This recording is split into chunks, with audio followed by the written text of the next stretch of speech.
Hello everyone, my name is Gilster. Recently I attempted my first ever Nuzlocke in Pokemon Red.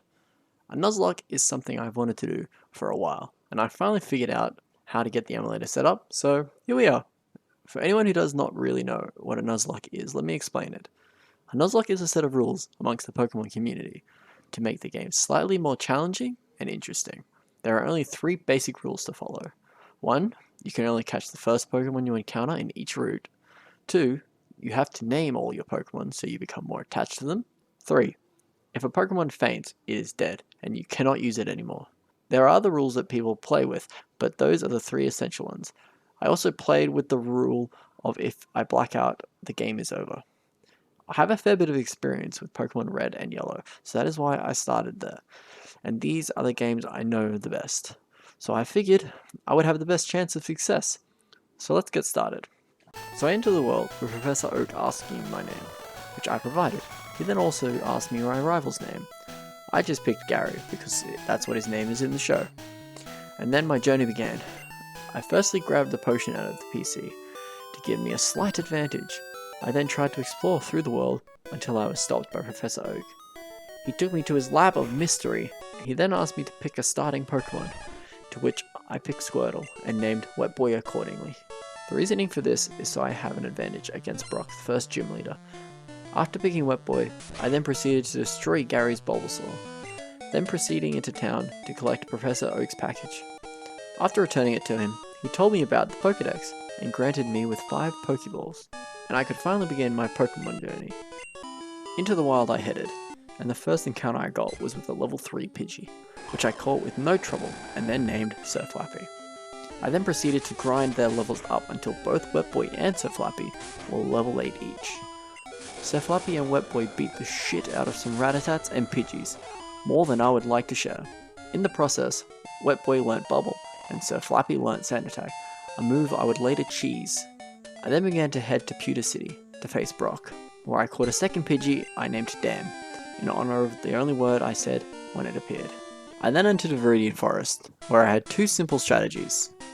My plan is to hopefully catch a Caterpie or Metapod, so that I can get a Butterfree, and then I can use Sleep Powder and have more control over the battles in future. The more unlikely option, however, was that I could catch a Pikachu. Now Pikachus have a 5% chance of appearing in Viridian Forest. I didn't really expect this to happen, but a man can dream, right?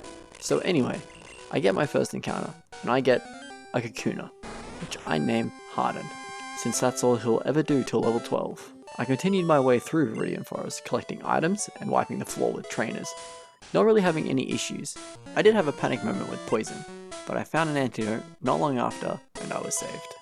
I then arrived at Pewter City, where I trained up my Pokemon. I trained Wetboy up to level 10, since he would be doing most of the heavy lifting in there, but I underestimated the first trainer's level, not knowing he would be level 11. So Wetboy struggled with the Diglett. It didn't help that he got 2 critical hits in a row. Sir Flappy was able to beat the Sandshrew by sand attacking the shit out of him until he was blind. After that minor panic, I headed back into the forest to train them both up. I trained Wetboy to 13 and Sir Flappy to 10. I then took on Brock. His fight was much less stressful than I thought. Wetboy one-shotted Geodude and then easily dispatched Onix with Bubble. In the process, Harden got to level 8. And I continued on my journey with the Bowler Badge on my belt. After that victory, I continued towards Mount Moon, defeating trainers along the way. I did have a close call with Wetboy, with an Ekans wrapping him constantly, but I was lucky enough to have a potion to save me. Not too long after that, Harden evolved into a Beedrill, but he was still unsure on how to attack. I don't know, maybe he was having like a midlife crisis or something? After reaching the Pokemon Center outside of Mount Moon, I healed up and headed into the cave, where I encountered a Zubat, which I successfully caught and called Dark Knight. I did hope for a Geodude, just because it would have helped with Lieutenant Surge. Harden finally reached level 12 and gained Fury Attack. Wetboy reached level 16 and evolved into Wartortle. All was going well. Dark Knight was my opener, and then he reached level 10 and learnt Supersonic. We got lost for about 20 minutes, where I could not find where to go. Eventually I found the way, but not out of the cave. I only found the way to my demise. A Team Rocket trainer with a level 16 Raticate, which had Hyper Fang, which as soon as I saw it, I knew it would be rocking. Wetboy was the first to fall, but Sir Flappy was able to finish him off. Now after that tragic loss, a normal person would have escape roped out of the cave, grinded up some levels, and headed back in. But I was just so disheartened and confused by my loss, I pressed on. But it was futile. As I ran into another trainer with no potions, I fell.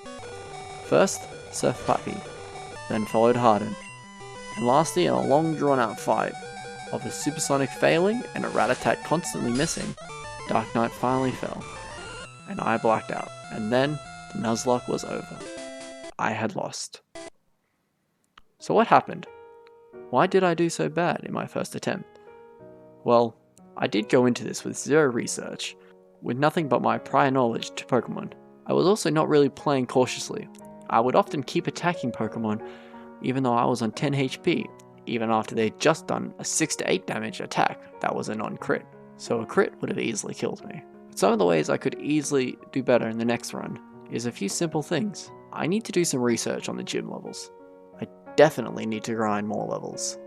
I need to buy more potions, not Pokeballs, since the first thing I bought was a bunch of Pokeballs, whereas potions would have been much better. And most importantly, I have to be more cautious and not so reckless. I would never run from wild encounters, I would just fight them, even when my Pokemon were weakened.